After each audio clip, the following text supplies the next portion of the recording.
of February 2016. Number 10, Splash Cars. It's kind of like if you combine a remote control racer with Splatoon. If that sounds weird to you, it should, but it works really well. Basically, you drive around and leave a paint trail all over a black and white background. There's different goals for every level and different obstacles to get to them. As you can see, it's not an overly complex game, but it is a very fun game. And that, frankly, is kind of the point of a game, right? Yes? I've personally wasted a ton of time with this one this month, and I have to give it a recommendation. Number 9, circles. At all times, there's circles flying at a blue core, which you have to use up building walls to protect. It's not too hard to do, at least in concept, but as it gets going, it becomes increasingly hectic and can become a rather difficult game. Now, obviously, you can't make any more walls than the core will allow, and the core regenerates when the walls are broken, but if one gets past, it destroys one of the blue circles around the core, which essentially acts as a life. You get 3 mistakes, there's 3 circles. I'll be honest, I didn't actually understand it first, but once I got going, I had a really good time with it. And it's actually pretty simple, but sometimes it's the simple games that trip you up. This one is a lot of fun, and I suggest trying it out. Number 8, Tennis Champs Returns. Tennis Champs Returns is a remake of a 20-year-old Amiga game, but for something that looks deceptively like an arcade game, it's going to offer you a lot of depth. Is it an accurate simulation of tennis? No, but then again, really is any tennis video game. Ultimately, playing tennis on any video game is not like playing tennis in real life, so why not worry about making it fun?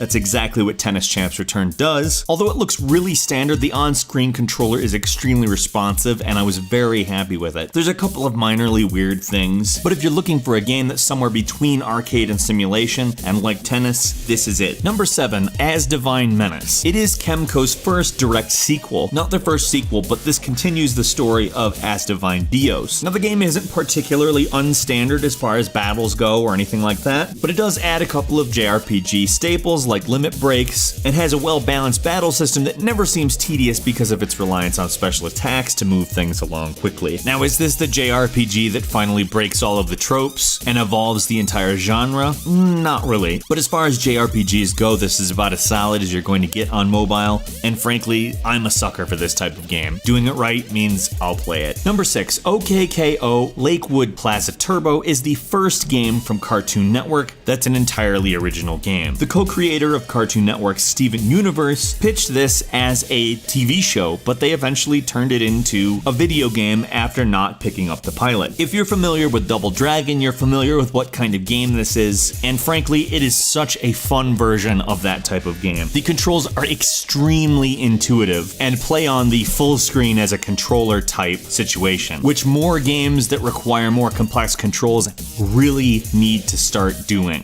I'm a big fan of Cartoon Network's games, and now that they're moving into the original arena, this is exactly how they should be doing it. Number 5, Thumb Drift. The subtitle of this game is Furious One-Touch Car Racing in the App Store, and man does it accomplish that. So here's the deal, a lot of car games I kinda don't like because of the tilt controls, and frankly, this game has that figured out. This is a touch racing game, and it doesn't give you a stupid control scheme that tries to echo console racing game. Instead, it gives you a control scheme that's based entirely on swiping, holding, and drifting. Frankly, it comes off as kind of Mario Kart with a completely different control scheme that works incredibly well. I love this game, and as I said, I am not a big racing fan on the mobile platforms because most of them just haven't figured out a good control scheme. This one has. Number 4, Tomb of the Mask. Okay, remember how great Downwell is? Now imagine if you had like a rapid pace Pac-Man that was kind of like Downwell but going up. You can see exactly what this game is from the footage that we're showing right now, and it is exactly as fun as it looks. If you're not into this type of game, you're probably not going to like it, but at the same time, if this is the type of thing that looks like it might be exciting to you, it is. It's perfect in every way if that's the type of game you like, and frankly, there's just not much more to say about it. It's simple, it's fun, it's fast, and it's going to waste all of your time. And if you're not sure about it, then give it a try, because I'll say this, I am sure about it. Number 3, Black Box. So Black Box does everything that it can to try to untether the control scheme from the phone itself. In order to solve the puzzles of Black Box, you have to move the phone,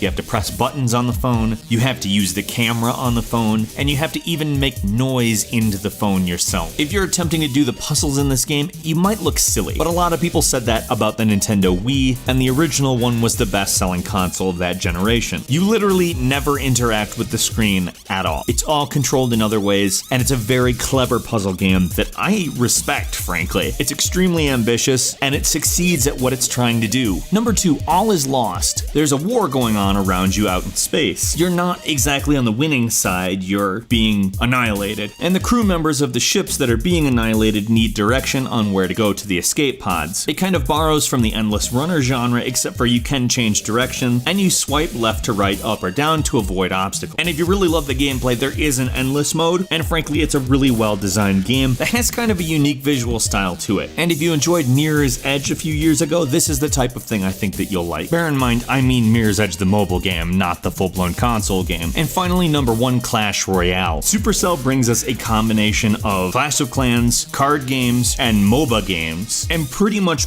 blow everything else out of the water. Seriously, this game is so much fun, and that might feel a little weird on account Clash of Clans kind of isn't that well liked due to its business model. And I'm not gonna say that this is that much better as far as that goes, however, the core gameplay mechanics I enjoy more than Clash of Clans. And bear in mind, I enjoy the core game mechanics of Clash of Clans, I do not enjoy its business model though. What are you gonna do? Obviously, this is a bit more competitive of a game than Clash of Clans, and it combines the elements of what I mentioned earlier in such a way that it's just something you